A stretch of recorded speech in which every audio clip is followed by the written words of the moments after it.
আসলে আমি তো কণ্ঠশিল্পী ছিলাম না। যখন আমার ক্যাসেট বাইরে হইতো, আপনারা যারা পুরনো লোক আছে তারা আমার ক্যাসেট শুনছিল একসময়, অডিও ক্যাসেট। ওই ক্যাসেটের মধ্যে যখন আমরা নাটক করতে যাই মাঝে মাঝে গান ঢুকাইতাম, তখন আমি গান গাইছি। আসলে আমার বড় ছেলে রুবেল খন্দকার, সে হলো কণ্ঠশিল্পী। আপনারা তার গান শুনেন, প্রেম হয়ে গেল, হ্যাঁ, গানগুলো শুনছেন আপনারা। এবারও তার একটা গান হিট হয়েছে, খুব দর্শকে গ্রহণ করতেছে। বিশেষ যুবক যুবতীরা তার গান অত্যন্ত পছন্দ করে, ছাত্রছাত্রীরা তার গান শুনে। রুবেল খন্দকার, আপনারা রুবেল খন্দকার দিলে তার গানগুলো আইসা পড়বে। তো যাই হোক, আমরা আসলে গান এই এলাকায় যারা আমরা গান শুনছি, নোয়াখালী, লাকসাম, ফেনী, চট্টগ্রাম, আমি মনে করব আমাদের ওস্তাদ ছিল রুনালাই রানো, সাবিনা ইসমানো। আমাদের কণ্ঠশিল্পী কে ছিল জানেন? যাদের থেকে আমরা গান শিখছি, গান গাইতে সাহস করছি, সেটা হলো শেফালি ঘোষ আর শ্যামসুন্দর বৈষ্ণব। আপনাদের মনে আছে? এই দুইজনের ক্যাসেট বাইরে এলে চট্টগ্রামে ঝড় তুফান শুরু হয়ে যেত। এক এক ক্যাসেট ওই আমলে 30 টাকা ব্ল্যাক স্তূপ হইতো। ওদের মুখে গান শুই না, কিন্তু আমরা শিল্পী হয়েছি, গান গাইতে শিখছি। তাদের গান আজও মনে পড়ে।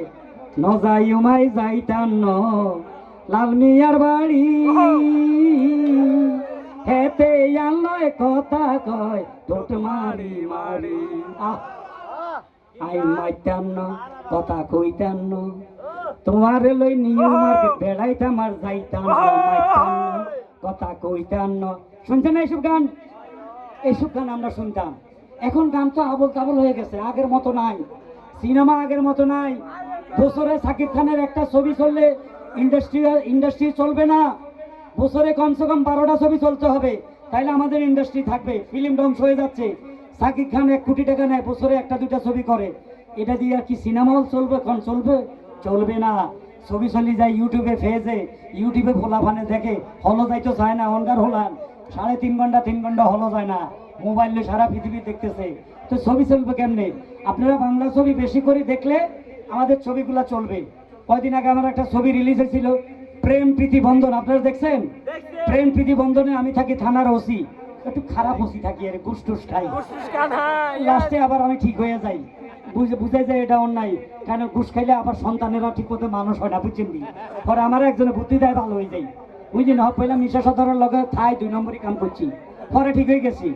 এখন একটা ছবি আসতেছে আমার, বরিশাল্লা পরি, এটার মধ্যে আমি সাসার ক্যারেক্টার করছি, একটু বুড়া জুইতের বউ একটা দিচ্ছে, বুড়ি চাই, বুঝছেন?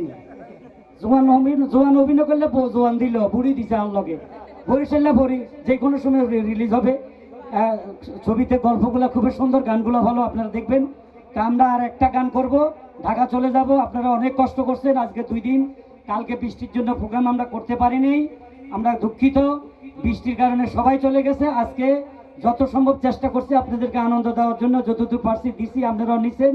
আগামীকাল আসবে নায়িকা জেসমিন, নায়ক যে সাকিব খান না রে ভাই, কারে কি খান, সাহিব খান ভাই, খানের অভাব নেই বাংলাদেশ।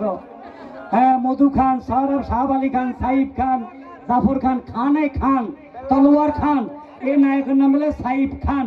হেতে কাল গান নইয়া না আইব, আপনারা এত অনুষ্ঠান দেখেন। আর লগে আইব জেসমিন, হেতে মোটামুটি সুন্দরী আছে, খারাপ না, বুঝছেন? তো আমরা আর একটা গান করি, সালে যাইতেছি।